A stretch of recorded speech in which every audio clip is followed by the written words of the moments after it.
And joining us right on the line, I had a chance to talk to this man when he was working under the Obama administration as the labor secretary. I was a reporter at the time, and he took a trip to Las Vegas, as he's taken many trips, and he's in Las Vegas today. He is the DNC chair. We're very happy to have him on the line. Tom Perez. Mr. Perez, thank you so much for being here. How are you? I'm doing well, Brian. It's great to be back in Las Vegas with you and JD and all your listeners. Well, thank you, Tom. I appreciate that. Tom. So why don't you tell our listeners, what are you doing here? What do you got going on today?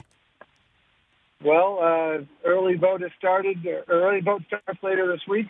People can vote by mail. When someone asks me, when is Election Day, that's actually a trick question because Election Day ends on November 3rd, but Election Day here in Nevada is every day between now and November 3rd, and people have options. And so we're out here making sure that people know that they can vote today.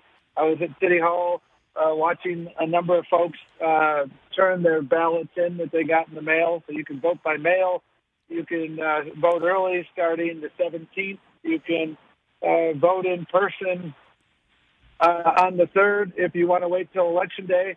And you can register on the 3rd or any time between now and then. Sure. I really believe that democracy works best when everyone gets out there and votes. Tom, we're working hard to make sure people get out there. Tom, I could not agree with you more. So with that, I have to ask you this question. What do you make of Donald Trump and many Republicans out there that are talking about this alleged widespread voter fraud when you have the head of the FBI that's saying it just doesn't exist? There's no widespread voter fraud with mail-in voting. What do you say to that? The FBI director is correct, and we've seen it. I mean, vote by mail has been in place for 20 years, 25 years across the country. And it's been in place in Republican, Democratic states. Utah has it, Florida, Arizona, Oregon, Washington State, now California. I mean, it's safe, it's secure. I used to enforce the Voting Rights Act, and folks, vote by mail is used by President Trump. It's used by virtually his entire cabinet, and that's because it's easy. And I think what we should be doing, and this shouldn't be a partisan issue, is we should have a debate on all the important issues. I think if you have a pre-existing condition, you should be able to keep your health care. Donald Trump disagrees. So let's have a debate on that, and then let's make sure that every single eligible person can cast their ballot and has options on how to do that. If people with diabetes right now, they might be a little bit afraid to go and stand in a line. And so let's let them vote by mail. Agree. It's easy. Agreed. You mentioned California. You mentioned how there's just a lack of fraud, and there was 50,000 ballots that were sent, I believe, to the wrong address in Ohio on Friday. But California, a total of 13.2 million votes were cast in the entire state in 2016. As of yesterday, there has been 18.2 million mail-in ballots requested in the state. That's 5 million more than voted in the entire election. Why do you think that is? Oh, there's massive population growth, and there were a lot of people who weren't registered to vote to begin with. We've seen a tremendous uptick in participation. In 2018, the midterm elections, the rate of voter participation was the highest it's been for a midterm election since the 1960s. And we're seeing the same level of interest now. And so you see folks applying to get a ballot. And I think that's exciting. I think it's great. Here in Nevada, we're working really hard to make sure that everybody makes a plan to vote. You can go to NevadaVotesEarly.com and get all the information you want about where your voting location is, whether you're registered. And again, because of good work that was done in your state legislature, you can walk up to the polls if you're not yet registered on Election Day, register to vote and vote. There's a lot of states who've been doing that. No question. I think it makes sense. I agree with you. It does. We want everyone to vote. Absolutely. If you're just joining us, we're speaking with the DNC chair and former labor secretary under Barack Obama. We're speaking with Tom Perez, who joins us right on the line. He's in Vegas today. All right. So since you worked under Barack Obama, we remember the Ebola crisis. I remember, Tom, where there were 2 cases in this country. And at that time, Donald Trump said that Barack Obama should leave office and should resign because of it. We have around 220,000 deaths of coronavirus. And yet Donald Trump, he's saying him and his staff and his have done an A-plus job. What do you make of that when this man wanted Obama fired when there were 2 cases of Ebola? Well, I was at those meetings at the White House because one of the agencies I oversaw is the Occupational Safety and Health Administration. So we were neck deep in Ebola preparedness, making sure that hospital workers, frontline workers had all the protective equipment that they needed so that they could treat patients and not put themselves in harm's way. It was a textbook case study on how to do it right.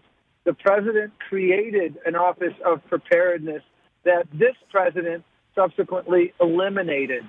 The failures of leadership, let me be clear, Donald Trump didn't cause the coronavirus, but Donald Trump's failed response, his failure to take it seriously at the beginning of the year, frankly, his failure to level with us. Unlike Jack Nicholson, I can handle the truth. Nevadans can handle the truth. He should have leveled with people. And we've seen so much needless loss of life as a result of these failures.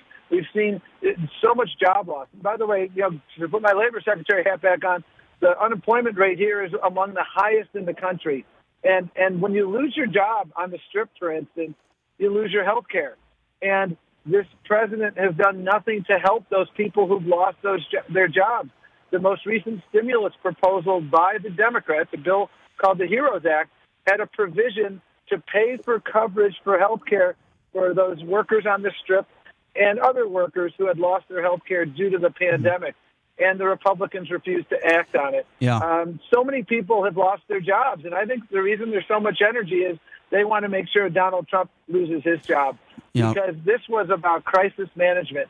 And he failed every test of crisis. You're right. And Mr. Perez, sadly, so many people have not only lost their jobs, but so many people have lost their lives. So I want to talk to you a little bit about that. Let's talk about that Rose Garden situation where it seems like it was a super spreader, according to the scientist, right? You worked for Barack Obama. He would have never held these campaign rallies. We had one in Henderson, Tom, as I'm sure you know, a Trump rally. Thousands of people indoors, not practicing social distancing, not wearing masks. The president just held a rally in Florida last night. You saw the images of that. And then he mocks Joe Biden on a debate stage a few weeks ago for wearing a mask. He continues to do that. Mr. Perez, why won't the president just get up there on a stage and say, wear a mask? It's because he is just absolutely reckless. And he is putting people's lives at risk. And he has a quality that is a terrible quality, not only in a president, but in a leader, in a partner, in anything, which is that he will never admit when he's wrong. Mm-hmm. The head of the CDC said, if we were to put on masks, he said this about a month ago, if everyone put on a mask, we could save 100,000 lives between now and the end of the year. Right. And the president said, no, he's wrong. Dr. Fauci called the event that you referenced at the White House a super spreader event. You would think that when you contract the coronavirus, I went to Catholic grammar school. We used to have to go to, confession first Friday of the month. And, there was this thing called contrition, I am sorry that I did this wrong and that wrong. But this president can never acknowledge when he has done something wrong. That is not leadership.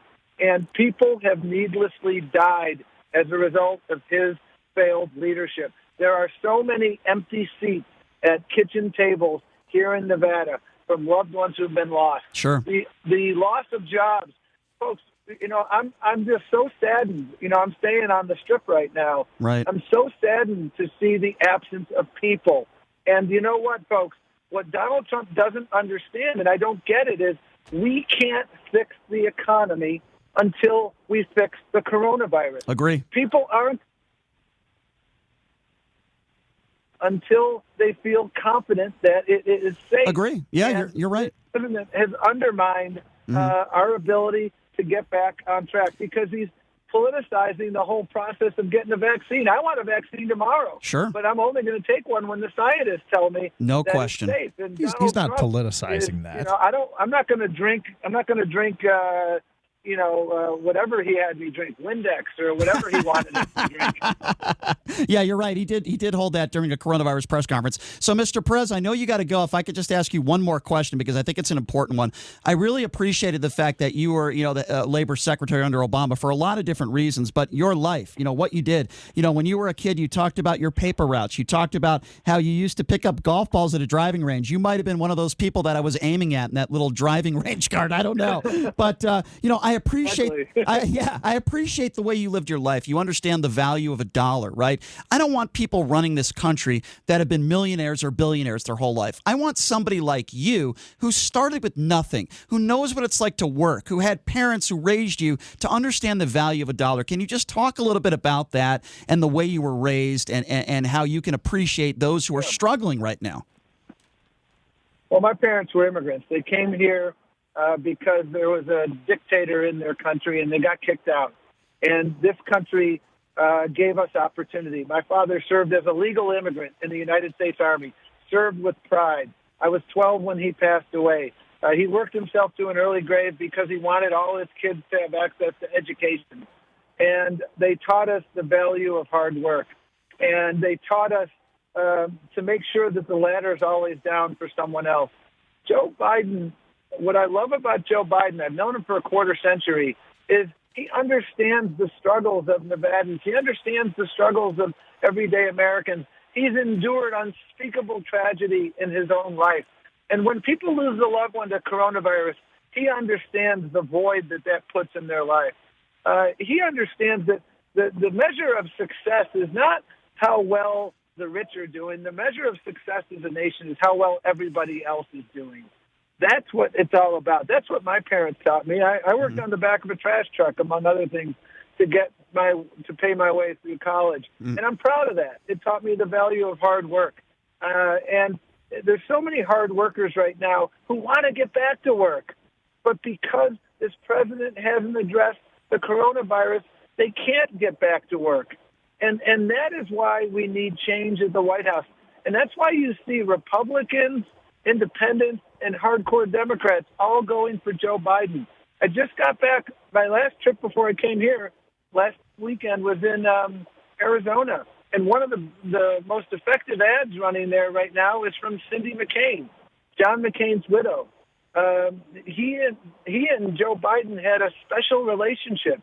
They saw the world differently in many respects, but they understood that it was about country over party, that you could find common ground.